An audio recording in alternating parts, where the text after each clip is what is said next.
Well, the weekend, a true Liverpool legend has announced his retirement from football today. I know you didn't manage him, but are you able to sort of sum up his contribution to Liverpool Football Club? I'm not 100% sure about the word contribution, but what I can say that I'm only here 14 months, and so how could I be the person who can say how big these people are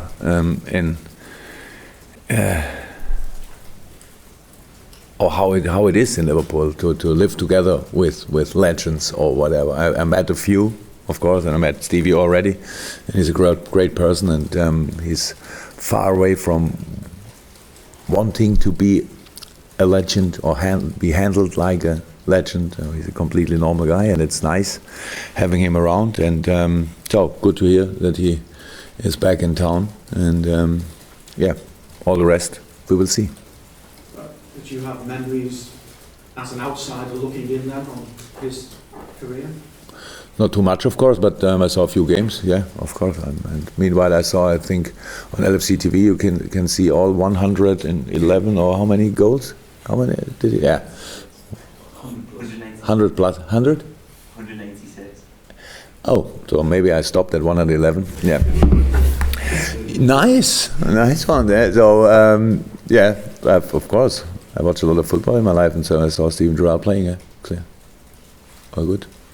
Just ahead of the weekend then, Sunderland for you, is this the time of the season now with no more international breaks where you feel it really begins? There's an awful lot of matches, but do you feel now that you've got your team together week in, week out, that you can really impact more upon them, working together with them day in, day out?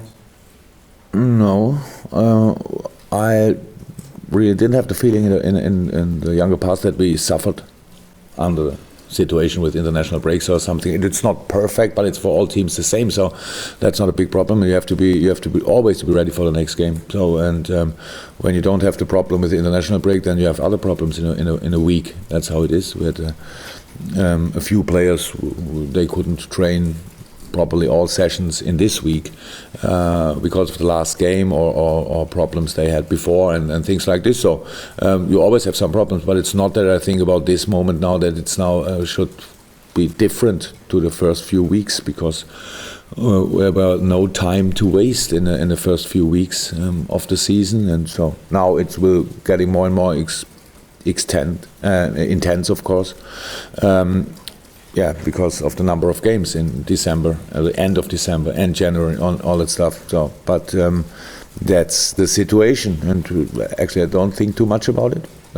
We have to. We really try to do the best every day and to be prepared in the best way for the next game. And Sunderland, yeah, if you want, they took 6 points out of the last two games. We only 4, so they are favorite or whatever. So it's a situation that's the best moment Sunderland had in the season.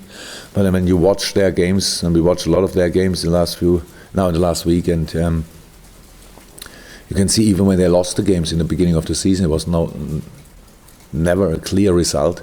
So 2-1, 1-0, 94th minute, things like this. So really unlucky in a lot of moments, and so you need to be ready for this game again. That's the challenge. Not think about what will happen from now on for the next few weeks, because everything can change in every day, and it's nothing we really think about.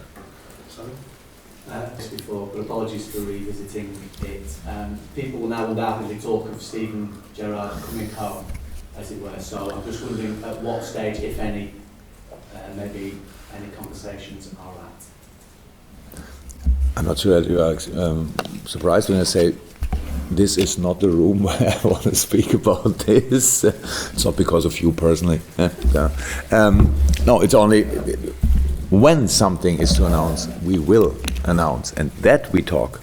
I think you can imagine. So that's clear, and that at one day in the future there will be something to announce. That's pretty sure too. But until then, there's nothing to say. That's all. I'll let you have your drink of water. It's 40 matches now since you've managed to name an unchanged starting 11 from one match to the next. Your injury list doesn't look too bad, I don't think. So I'm wondering if there's an update on that, and is number 41 maybe the match where it's an unchanged starting 11 for you? No idea. Actually, it's Thursday and it's 2 days until Saturday. So what was exactly 40 matches? You've not named an unchanged starting lineup in the last 40 matches. Oh, I didn't know. I thought we didn't change too much actually. Yeah. Okay, different tournaments, 40 matches, so there were a few of the last season too. So yeah. And in this season we always changed the starting lineup. Unless I've made a horrendous mistake. And everybody in this room knows I am capable of that. Yeah, okay. Yeah, so that's not a real plan. So it's not that we say we cannot start with the same starting lineup again. You're right, we have not the biggest injury issues until now. We had a few, of course, but sometimes it was not. The next game came too quick, and so we needed to make a change, or we wanted to make a change, but it's not. That's maybe what it shows. We only think about the next game and not about the last too much. So when we made the analysis, when the analysis is done, then the last game is over, and then it's not important anymore. Then you have a look, and you need to have a look in training. You need to have a look on different things, and especially you need to have a look on the style and strength of the next opponent, and you think about who will help you most in the next game, and that's all we think about. And probably we always decided we need somebody else, but not with a big plan behind and saying always change a winning team to make a new law. So, that surprised me a little bit, honestly, that it's so often in a row. If it's right. Julia? Yeah, you said this is not the room to talk about Steve. Just from a general point of view, he said in his statement that he's excited about the future. So, with what he could offer, are you excited for his future as well? Look. Obviously, you all are not satisfied with the question of the person next to you, and so you try to do it again. Steven Gerrard, 186 goals. So that each goal is a story. So if you want, and of course we can. And the first thing what you should all maybe learn, if somebody wants to help Steven Gerrard, stop being so excited about each step he's next doing, because maybe that's the reason. Because for everything in the life, you need the room and the space and to go to jump in and to do something, to learn something new. If he's retiring as a player, then the next thing what he will do is new. So, if you want, he was a young player. Now he will be a young whatever, and that we will see. There's nothing to talk about, and I'm the absolutely wrong person to tell anything about it, because maybe all of you know him better than I do. Yeah. But what I said, and that's a law, the door is always open for him. But from our side, if he wants an open door, but I'm sure he will, and if he wants to make which career ever, different career to his former career, then we want to help him. That's how it is. But nothing else to say. And maybe that was already too much. Steve. Yeah, great start to the season. Oh, football. But you work with the players day in, day out. You know what they're capable of. How much more improvement can you see in them individually and as a consequence of the team? Since the start, or what? Again, something I don't really think about. But there's no. Why should I think about our limits or something? Or why should it was good enough in most of the games. It was not good enough in all games. That's how it is, and you have to perform again. And Sunderland is a real challenge, because you already. It's really hard for you, obviously, to ask about a Sunderland game, because everything else seems to be more interesting, and that's the situation we are in. So it's like the points are already on the count, and we couldn't be far away from having the points already. So that's how it is. So why there should be one advantage for Sunderland? We will not underestimate them, 100% not. If one person in the stadium will underestimate them, then would be the first mistake we could make. It's nothing else but to then obviously the weather will be good on Saturday, so it looks like, and then it's everything is prepared for a good football game. If we do our job, which will be a difficult one.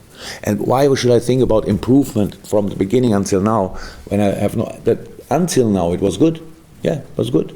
But the next job is already there, and we have to do this and to do it, the good things again, and the not so good things again in a different way, and all that stuff. So, and the Southampton game was really important for us. It was really important because, of course, the result was not nice, not too nice, but the games before looked a little bit like we are in a flow, easy. Wow, from one point in the game, everything worked like this. It clicked here and there, and all that stuff. And then you have this day when you don't score early, or you don't score, or you don't score at all. So, but you stay in the game because you are really ready for the work you have to do, and that's what we have to do, all of us, to be ready for the work, and not at the 12th match day have expectations about the game. So, okay, now we have a good position. Come on, let's make the position better in the table. If somebody was disappointed after the game that we are not first in the table anymore, that's crazy. That's really crazy, because nothing happened until now. We only have a good position until now for the rest of the season, and that's what we have to do. And if we want to keep this position or make it better, we need to improve 100%, and there is a lot of space for us. As far as then, I know you're not going to underestimate them. Their fortunes in terms of their form has improved since Victor Anichebe has been put up front alongside Jermaine Defoe, and they're a formidable pairing, aren't they? Yeah, absolutely. Very, especially, sorry to say, Anichebe. Yeah, I only read and saw him playing. I wrote his name, but I never said it actually until now. So it's good to know for the meeting. Yeah, very physical, strong guy. Yeah? So yeah, we saw the games, and maybe they played better games than against Hull or Bournemouth, but they won the game. So that's the most important thing to get confidence, and obviously they have it now. But it's our job to show from the first second, as a big crowd involved, that we are different. Here it's different. All good. Sunderland, if they win football games in the Premier League, well done, deserved, whatever. But not here. That's what we have to show. That's not easy. Will not be easy, or the absolute opposite of easy. Very difficult. That's our job to do. And yeah, they have a good. Yeah, nobody needs to talk about. Everybody knows everything about Defoe. He's experienced, still quick, really good striker, all that stuff. So, and all the rest is good too. So that's Premier League, and that's the job we have to do. And I really hope that everybody. I will work on it, that my team is ready for it, and I hope that the whole crowd is ready for the game too. Carl? On the Southampton field, do you think that helps away in sort of grounding players or people in that you're flying before then, and you get too frustrated with the game? But does it help in bringing down sort of expectations a bit and make you refocus on how difficult it's going to be? If there would have been any doubt about the attitude of the players, then it would have helped, because then you see, okay, with 80% attitude or whatever concentration, then you can win nowhere in the Premier League. And but it was not about attitude. So I was really happy with attitude and a lot of parts of the performance. That's how it is. And yeah, but the point helped. One more than before. The performance helped in a lot of parts. And what I said, a game against Southampton. At Southampton is no game where you usually create 20 chances. We had 4 or 5 really big ones. That's a good sign again.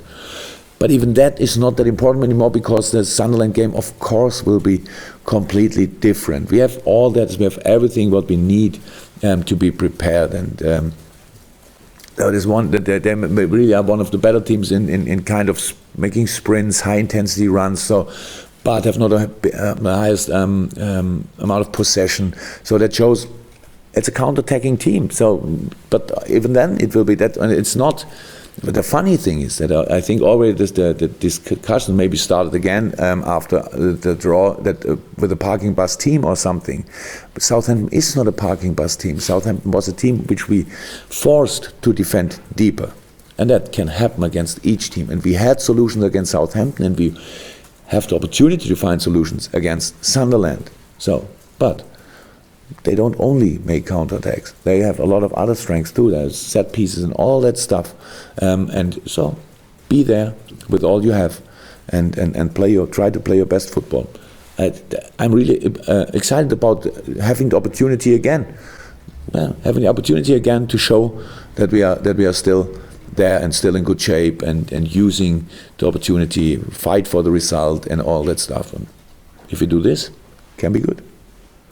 Anything else, Carl? Katie, to finish us off? Yeah, I realise I'm pushing my luck here, but if I could just ask you from an international point of view, where would you rank Steven Gerrard? Is he among the world's top players?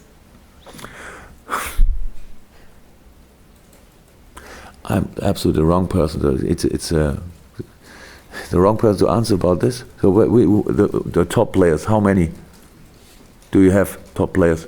Is Pelé involved? Franz Beckenbauer involved? Johan Cruyff involved? Or where should I start? Where can I end? He's a top player, and it's not important what I think. It's important what the people think. So I have absolutely no influence on this. And actually, I said again, I'm maybe the most, I don't know, I'm absolutely the wrong person to talk about. I like him as a person. I saw him once playing live in a stadium. That when we lost with Dortmund here 5-0, he was involved probably. So it was not my best experience in football, and that's all. But it's not. Stop using me for stories about Steven Gerrard. You don't need me. If you want to write something about him, write it. He deserved it. But don't use my name, because I have no idea about it. I like him, and I will give him all help I can, if he wants. So that's 100% sure. And all the rest, stop talking here about this, because it will not help Steven, and it will not help me. So why we should talk about it? Okay. Another question about this? Next week. Probably. I'm pretty sure next week.